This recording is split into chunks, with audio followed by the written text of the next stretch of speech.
Welcome to Season 3 of the Mediumship Matters podcast. My name is Hannah McIntyre and I'm an evidential medium. But I'm nothing special, and I mean that. I love that spirit connection and communication is available to all of us. This podcast is to help clear the misinformation, inspire and educate you on your journey with spirit, and share the reality of being a demonstrating medium in the real world. Join me as we learn how to use the miraculous presence of spirit in our lives to heal, manifest and inspire, and make sense of the point of it all. Why are we here?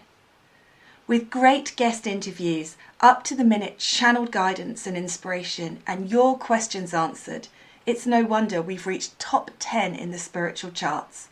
And whether you've just jumped in for this episode right now or you've listened to them all in order, you're exactly where you're meant to be. Let's begin.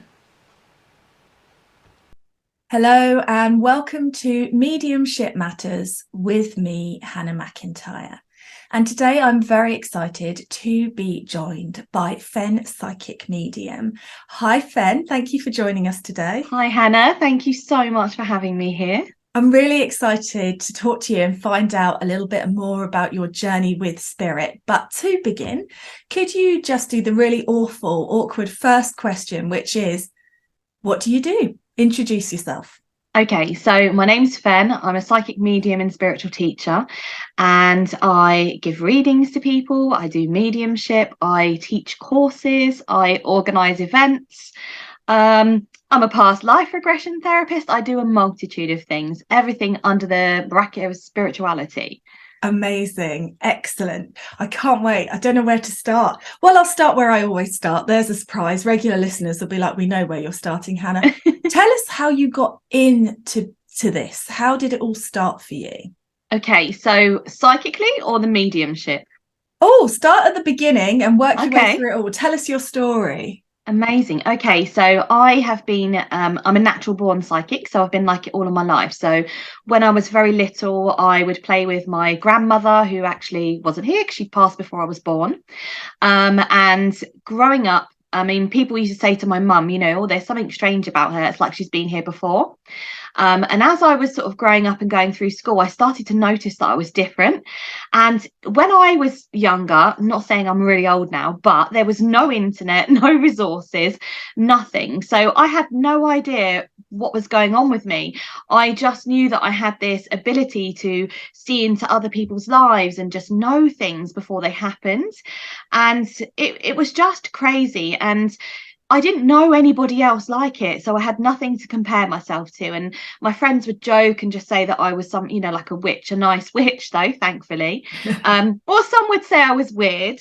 And I used to go around friends' houses and weird stuff would happen when I was there, and then they'd be fine when I left. And yeah, I've just had it kind of going on all of my life. And initially it did scare me because I think before you work in the right way or before you know what you're doing, it can be a little bit scary. um and some of the things I was seeing personally were quite negative, so I kept trying to push it away. But as time went on, and spirit are like, no, we want you to work for us.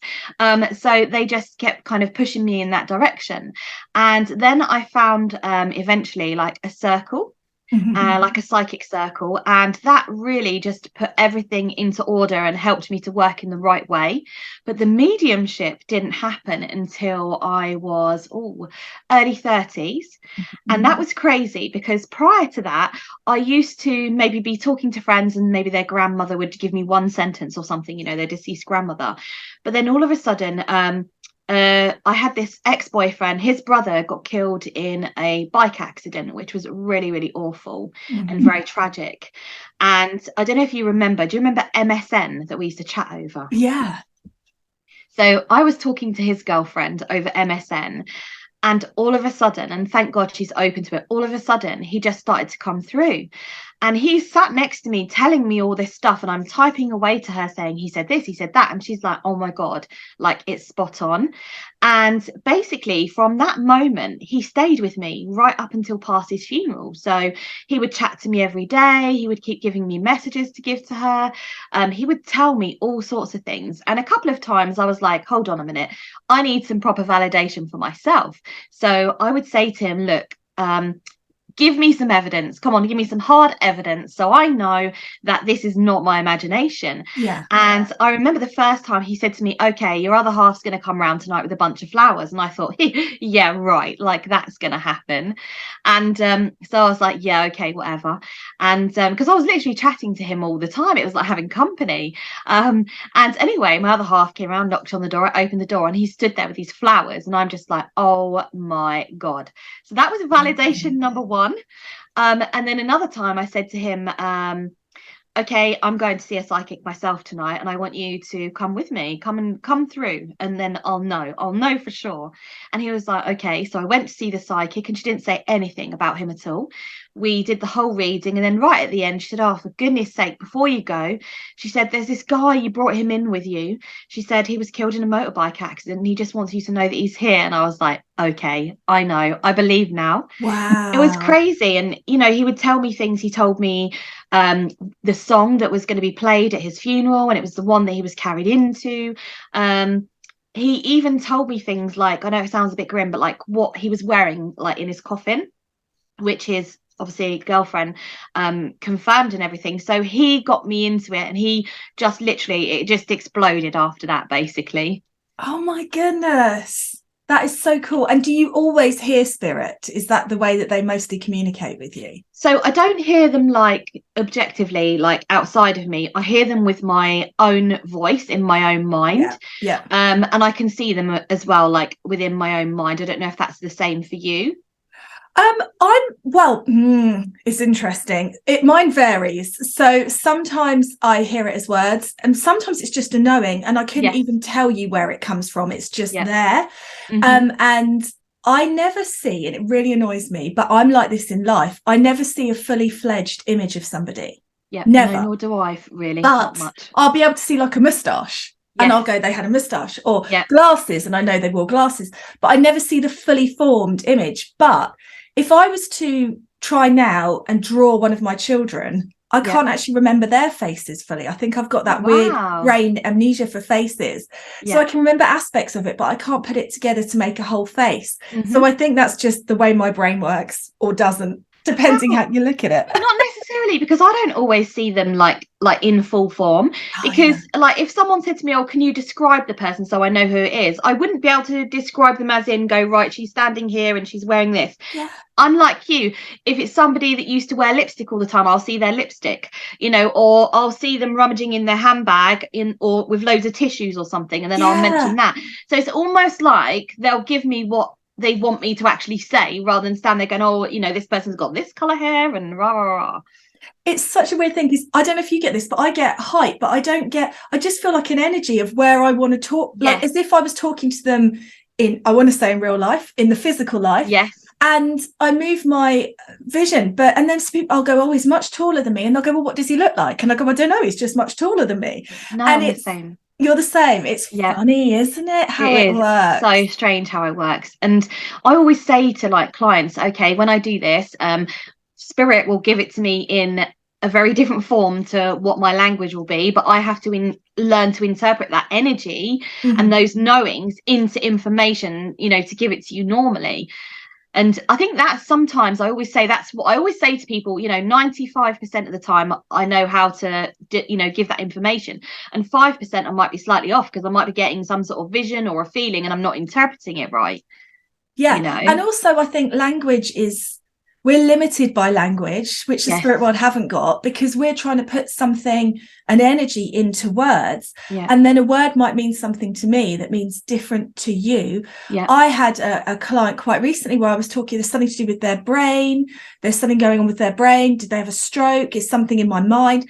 And she said, no. And then at the end she went, I'm surprised they came through, because they had mental illness all their life. God. There you go then. Yeah, but that is how people don't understand you're not getting it like I would get it from you No. in the physical. You're trying to work it out. You can say where the energy is, but not necessarily what it is. No. So it's I know people think that you've literally got their relatives sat next to you just talking normally. I mean, if they did that, we would have every information, including that code word or code number. Wouldn't that be lovely? We had a special word. Have you got it? No. I know, don't. I've had that many times. It always makes my heart sink, because I just you're like, uh-oh. And then the energy starts to sink. Yeah, as they sit there going, why aren't you saying pigeon 5678 hashtag star sign? And you're like, yeah, honestly. And when you do a demonstration, you could have 100 people there, and you could just literally go, I've got Dave here, he died in 1997, and his favorite color is blue, and then you can move to the next person. Absolutely, it'd be so much easier. Honestly, but it doesn't work like that. It does not. It's energy. And so you get people as well, like they'll say, my client my relative that I want you to speak to doesn't speak English. Are you still going to be able to get them? And I'm like, of course I am, because we don't use language like that. They'll make me understand. Or even animals as well. Yeah. I've only had one animal once. Have you done any animals? I get them all the time. People come to me to speak to their animals, like their dogs, their horses, even a rabbit I once had as well. Love it. And it's just the same. It's exactly the same as bringing through a human. I found that with babies and children as well. Just because they were non-verbal or didn't even make it to. No, it doesn't matter, does it? Yeah, doesn't, because it's energy. Yeah.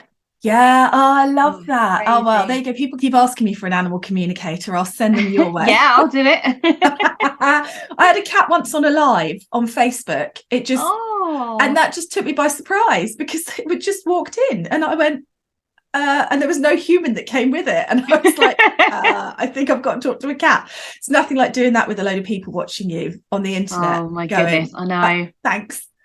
So let's talk about, so you went to a circle and you started to learn how it worked. How did it work? So you did. Before that point, obviously I would just get information that came to me, and it might just be a random word like, a giraffe, or, bits and pieces. And then by going to the circle, I went to this circle, and this circle had been going for ages.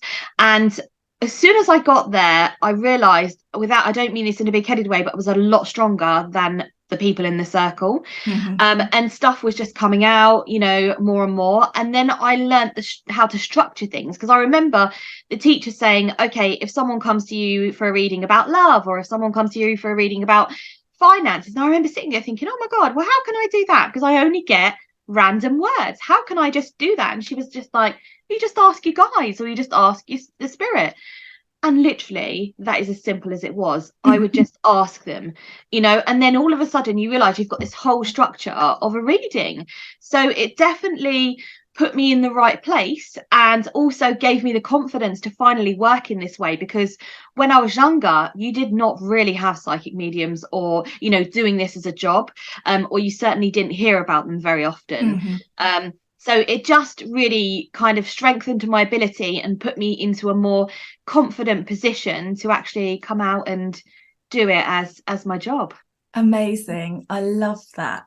And so this is interesting. So how does that work with you? Oh, I've got so many questions. First question, actually, I want to ask is, if you went into a circle, because circles are interesting to me, because I don't deal with them anymore. Yeah, there's such an energy. My own. So you know what I'm talking about. So as you arrive as this upstart here, hi, I'm straight in off the streets, never done this before.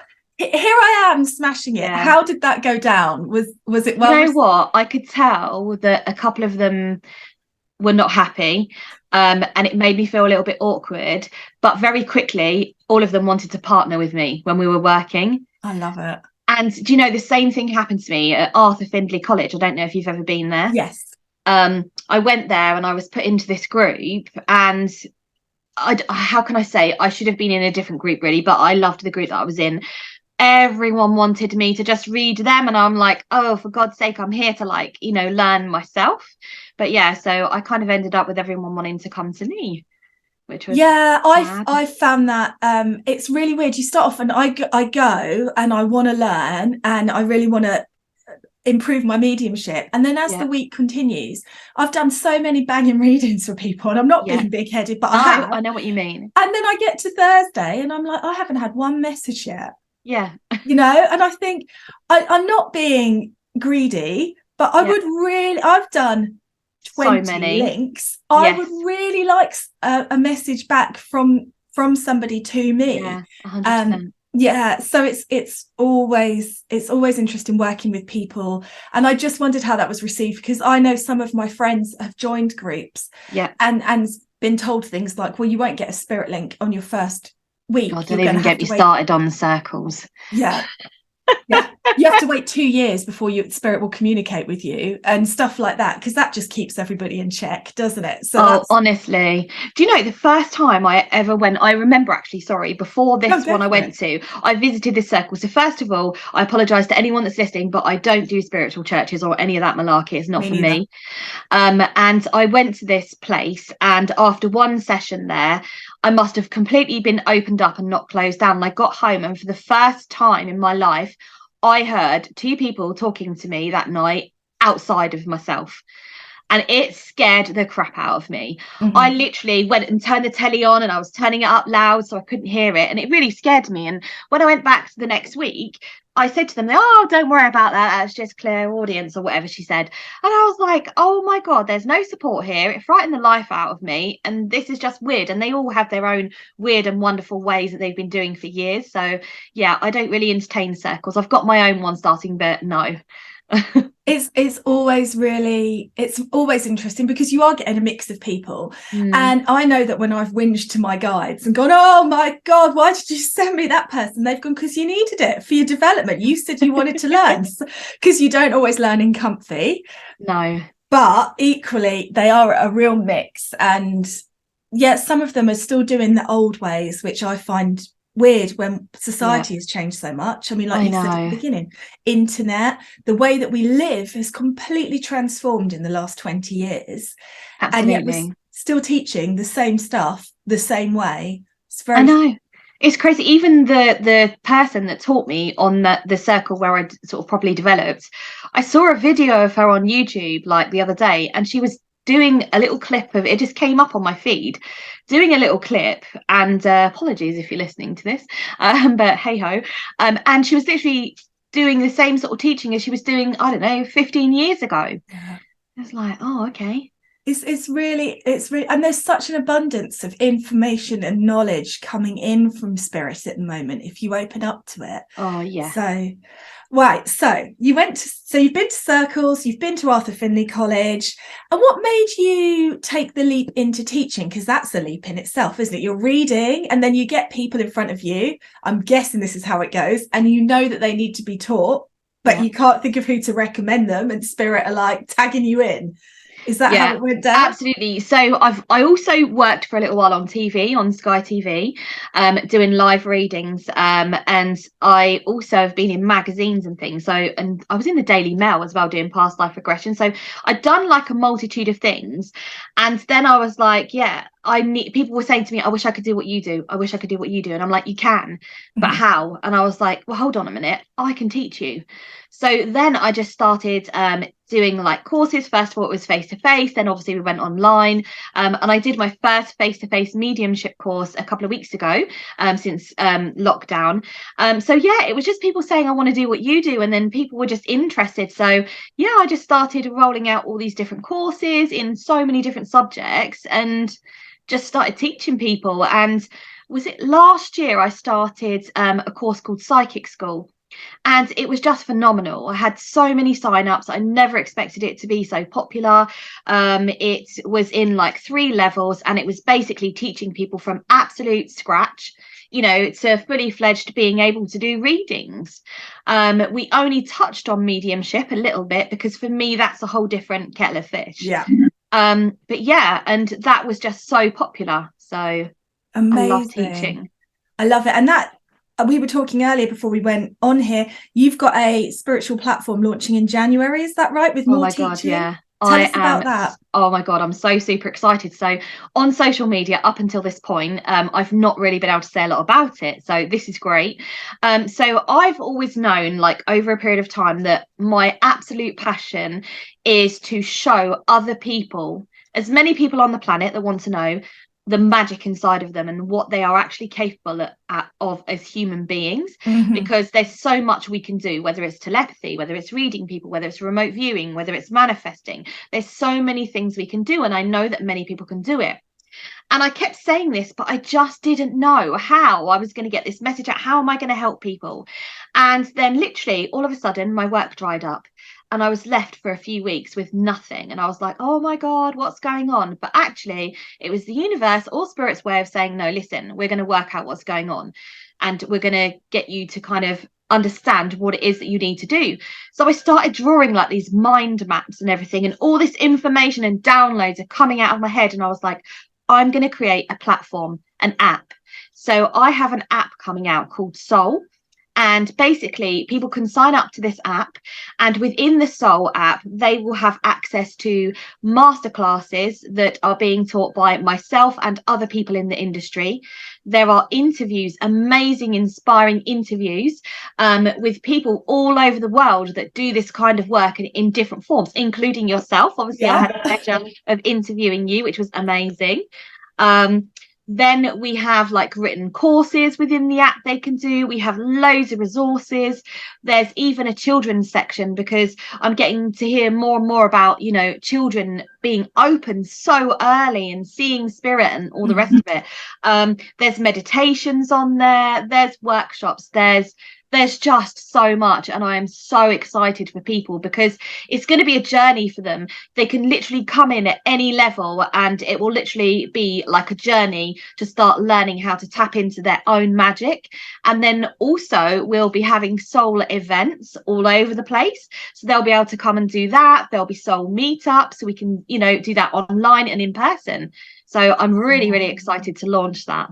Amazing. And when, do you know what the date in January is that it's launching? Yes, so the doors open on the 23rd of January. And that's when, we can kind of, they can just come into the Soul app and have access to all of these things. And, you know, there's already so many things that are going to be built onto Soul, but I have to start small. I can see all the inspiration running through you. I love it when that happens. It's just such a great feeling. So much. That's my happy space with spirit, when I can't write quick enough to keep up with everything. Yeah, it's just coming and downloading. You're there with your phone, like trying to whack it onto there on a piece of paper. I feel like this is my calling 100%. I just want to be that voice to reach out to people and help them to do the things that they're capable of. So do you believe that anyone can be a medium? I believe that anyone can work psychically. And I think it depends on the person, really. Like, if you had someone that was completely switched off, skeptic, didn't believe in this kind of thing, could they do mediumship? No, probably not. But if they're open to it, I believe anyone open to it who is able to put the time into it and the effort and practice, then yes, I believe anyone can do it. I agree. It's just always an interesting thing, because some people don't, and that's fine too. I believe that there's certain personality types that make better mediums for different types of work. Yes. If you're dull as dishwater, you probably shouldn't be demonstrating, because it's not going to be a great night. But you might make a brilliant one-on-one. So I believe that spirit communication is available to all. That's my view. Definitely. And people talk about this being a gift. So when I was younger, I thought it was, but I don't anymore. I don't see it like that. It's not a gift. You know, we're not gifted. We have this ability that I feel privileged that I've had it since I was a child, and I've been able to progress it. But maybe that was my plan before I came here. But I don't see it as a gift. When people talk about gifts, I'm just like, no, it's an ability. It's not a gift. Absolutely agree with that too. And I can see now when spirit were with me as a child, but I wasn't aware of it until I started developing. So I think that's the same for so many people. It's just fascinating. So if you are looking to develop as a medium, what would you say is the biggest piece of advice that you could give them? So The biggest piece of advice that I would give them is definitely that you have to commit to it. You have to practice. And it's all about, as well, letting go of your ego and allowing your intuition and the spirit to come through. And that is the hardest thing, even working psychically, psychically working with mediumship. It's the hardest thing to actually trust the message that's coming through, because, even for me at the beginning, it was like I would judge it. Oh no, I'm not saying that. I don't know, someone might show me again, I'll use the giraffe, and I'm not saying that. But it's not for me to say whether I should say that or not. It's not my business. I'm the channel. That giraffe might mean something very much to the client in front of me. It might be they're going to the zoo that day, or they've got a thing about collecting giraffes, or maybe that was a nickname for somebody. So it's not for you to kind of judge the information that's coming through. You just have to let go of your ego and just trust. But you have to practice. You can't, some people think you can just go on a workshop for a day and then bosh, you're a fully fledged medium, and it's not the case. You have to put the work in, just like everything else. Absolutely, because there's so much more to actually being a medium than spirit communication. If you're going to do it professionally, you've got to learn how to pass things on to people. You've got to, I think the spirit world are very clever in what they give us, but I'm sure you've come across this. Sometimes people are communicating with spirit, but they're doing psychic rather than mediumship. Yes, yeah. And then, of course, you're not, if it comes from spirit, they will edit the right information for the sitter. Yeah. If you're picking it up psychically, you haven't got that editing taking place. No. And so I've seen mediums do things like describe horrendous deaths and really upsetting moments to people who are grieving. And you just know the spirit world would never do that. The spirit world will not cause harm. So there's so much more in the ethics, the integrity, the understanding, and the self that needs to be developed with it too. Yeah, you've got to have that tact there. You've got to have that empathy. You need to be able to switch it on and off. It's important. And also, like what you just said about how spirit talk to you, sometimes I've been on a one-to-one with a client and I've said to them, look, right, do you mind if I swear? Because the spirit's swearing. Okay. And they're like, no, that's fine. And I literally will give them the whole conversation and they'll be like, oh my God, that's just what that person would have said. Because if I sugarcoat it or try and say it in my own words, what's the point? There's no validation there. I have to say it in the way that it's given to me. Amazing. And you know when it's coming straight from spirit, because they use words that you don't use. I've even been with a client and gone, hold on a minute, I don't even know what that word means. And I'm like, should we Google it? And we have a laugh, like trying to Google it. And they're like, no, I know what it means. Hilarious. It's magical, isn't it? It's really, really clever. It's fascinating. It is. I feel blessed. Yeah. So do you have like a daily practice or anything that you do to keep your connection, or are you like me and completely lazy? I am lazy, I'm not going to lie. I'd love to tell people that I meditate every day and I get up at 5 o'clock in the morning doing this crazy routine, but I don't. I literally I'm lazy with it. I'm not going to lie. When I need to work, I'll put myself into that vibe. And when I need to close down, I close down. I mean, I work better. When I first started, I used to sit and meditate for 20 minutes before a client. And you know what that did to me? It made my vibration come down low and relaxed. And then, no, it wasn't good. Where if I whack on a tune that I love before the client comes to me, or I literally just do it last minute, that's how I work best. Me too. And just so you know, every person I've interviewed is the same, I think. I'm glad. But I'm always asking this because I think for me, it held myself back for so long, waiting to be a more spiritual version of me so I could work with spirit. I can't even dedicate myself to meditating every day. So who am I to work with spirit? And they're there going, what, we're here? What are you talking about? Yeah, exactly. So I think it's important to have those conversations and to know that. So 100%. Excellent. So if somebody wants to book a reading with you or learn a little bit more, what's your website? So my website is www.fennpsychicmedium.co.uk. They can book a reading with me through there. I've got a booking system so they can actually do it all themselves, choose their dates, etc. Or if they prefer, they can contact me on inquiries@fennpsychicmedium.co.uk. I'm also on Instagram at Fenn Spiritual Teacher and also Fenn Spiritual Teacher on Facebook. Excellent. Good. Thank you so much for talking to us. One last question. If somebody is booking a reading with you, do they need to do anything to prepare? No. And do they ask you that? Because they always ask me that. Yeah. They're like, do I need to do anything? No, absolutely not. I say, all you need to do is come to me with an open mind and an open heart, and that's it. Perfect. Thank you so much for talking to us today. Thank you so much for having me on here. It's been an absolute pleasure.